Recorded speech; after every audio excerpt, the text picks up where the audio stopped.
Touchdown for Rangers as it looks like NFL side and former Super Bowl champions, the San Francisco 49ers, could be completing a takeover this year. Welcome back, guys, to Fog Football. You talk about Rangers, you talk about their money worries, the lack of money. This is a deal. This is something that could fix this.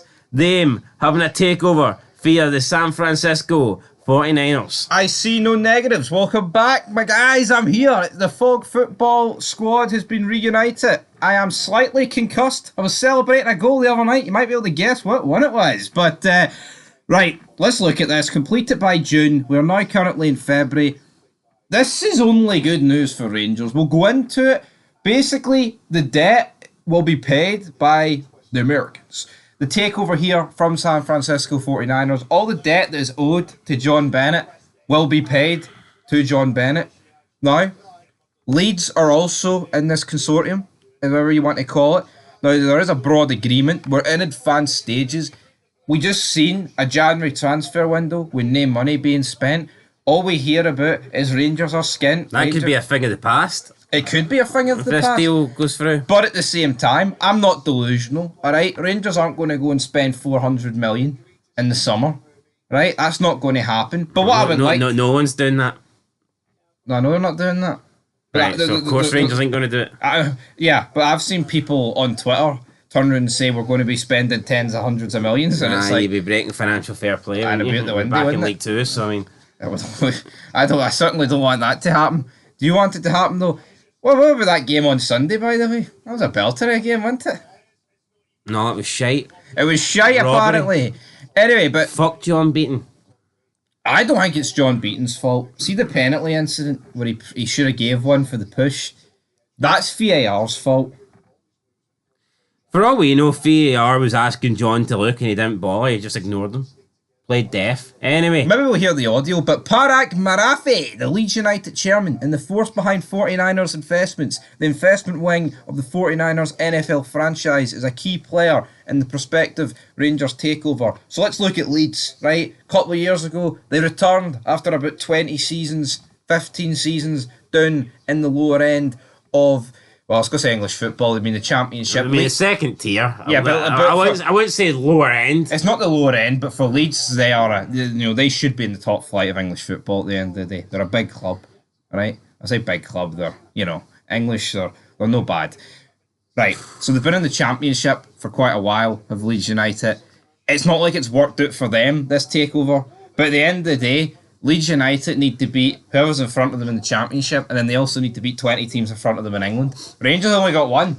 They've got one task. And with the help of Brother John, right, and the blue-tinted specs, and the brown envelopes, I'm convinced it can return to some greatness.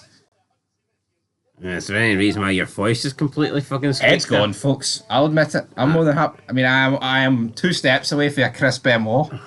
Now, the 49ers took full control of Championship leaders Leeds after a $170 million takeover in July 2023. But a full takeover would have to require approval from the SFA's board in terms of what's any investment. But the rumours are is that it's going to be majority, which is obviously 50.1%.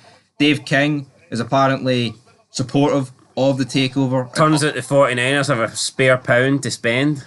So... Definitely. But here, as I said at the beginning of this video, right, beggars can't be choosers.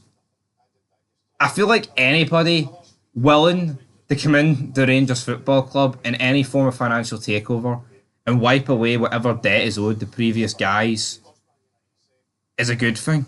I don't see how this can result in being bad. Now, you could argue that American owners don't really understand Scottish football, because I think you see a lot of that down in England where you always hear about, we've got these guys from the Middle East, we've got these Americans where they want to turn it into a playoff system. They don't understand it. See, in a fucking ideal world, right, I would want Rangers to be run by Scottish, British people who could actually do a good job and run the club properly. But as we've seen recently and in the past, it's not been done exactly perfect. And you know what? The person who does the job best is the person that does the job best, and that's by delivering trophies. So if this takeover results in trebles, doubles, league titles again, then I'll be happy. But if it results in the same old fucking shite of the past couple of years, then it's going to be looked back as not good. But the reality is, Rangers need to spend money. And I think this could be a green light to getting Clement sacked. All we hear about downsizing Rangers are getting the wage bill down. Well, this takeover comes in and they're like, well, you know what? This is a new era. Why the fuck would they want Philip Clement running the ship? The Star Trek Enterprise, man. Yeah, you know what I mean, though. Yeah, this could be what actually gets Clement going. But I just feel you look at the past few seasons. If Rangers did have some financial backing, they would have probably been able to sign the likes of Sima on a contract. Tierney, who's gone at the end of the season, they'd probably be able to get him on a permanent deal. There's talk of Hadji and Rangers not being able to meet his financial demands for a new contract at the end of this season.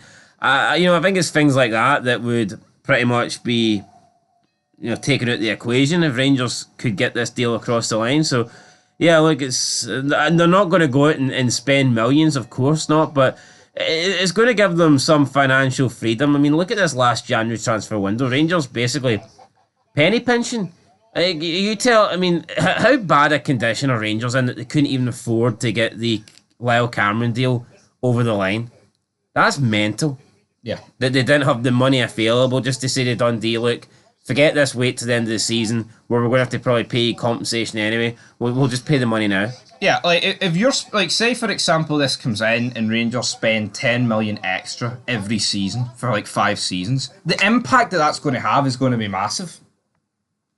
And that's what's needed to close the gap to Celtic. So I welcome this. I think this is a good news for Rangers. I think it's good news for Scottish football as well, because you know what? It just puts the top two even further ahead of everyone else. Fucking brilliant. No, come on. We need a competitive old firm for the sake of Scottish football. You've got to admit that.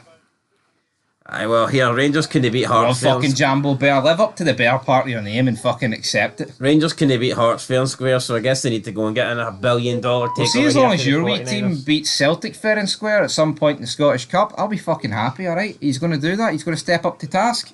Yep, we're going to take it. I'm fucking looking forward to that. I enjoy American football. I enjoy the Super Bowl. Don't really like the San Francisco 49ers. Don't like their city. City's an absolute shithole. People shiting on the streets, but you know what? I'll take shitting in the streets if it means Rangers are at top of the league sheet. Till then, peace.